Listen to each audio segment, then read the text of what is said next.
성경에서 말하는 죄는 하나님의 말씀을 신뢰하지 않는 것입니다. 아담과 하와는 하나님의 말씀보다 사탄의 말을 더 신뢰했으며 그것이 죄의 시작이었습니다. 성경 모든 곳에서 죄가 무엇인지를 수많은 성경 구절이 설명하고 있습니다. 그런데 지금 창세기 3장에서는 아담과 하와가 저지른 행동이 죄라고 정의하거나 설명하지는 않습니다. 하나님도 아담과 하와에게 그것은 죄악이고 너희들은 심판받을 것이다 라고 말씀하지 않죠. 우리도 아이일 때 저지른 본능적 행동에 즉각적으로 그것이 죄고 불순종했다고 말하지 않습니다.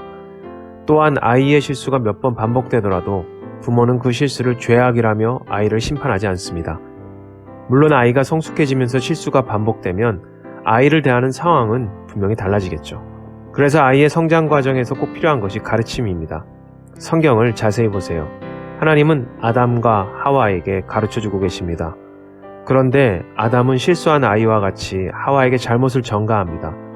그리고 하나님은 하와에게도 질문을 하죠. 하와는 뱀이 나를 꼬셨다고 말하며 뱀에게 잘못을 전가합니다. 하나님께서 지금 이 상황을 모르셔서 물어보시는 걸까요? 하나님은 이 모든 행동을 이미 알고 계셨습니다. 우리도 모르면 두렵고 도망가고 싶을 때가 있습니다. 아담과 하와도 하나님이 아직 어떤 분이신가를 잘 모르고 있었기 때문에 두려웠던 것입니다. 우리가 바라봐야 할 중요한 사실은 지금 하나님께서 아담과 하와에게 질문함으로써 자신들이 저지른 본능적 행동에 대한 원인과 그로 인해 나타난 결과들을 자신들의 입에서 스스로 말하게 하고 있다는 것이죠.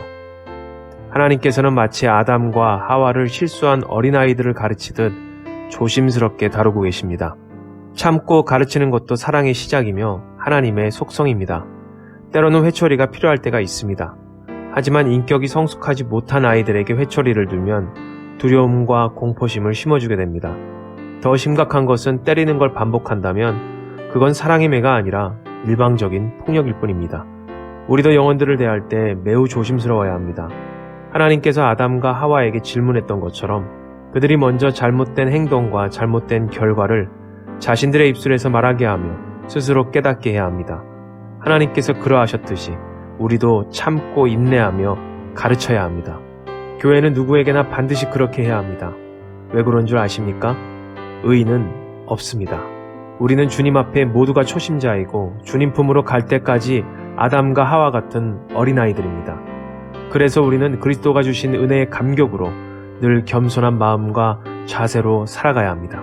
그래서 서로가 자신의 처지를 인정하며 서로가 질문하고 말하게 하고 스스로 깨닫게 해야 합니다. 하나님은 아담과 하와를 사랑하시기에 질문하셨던 것처럼 우리에게도 늘 변함없는 사랑으로 질문을 던지십니다.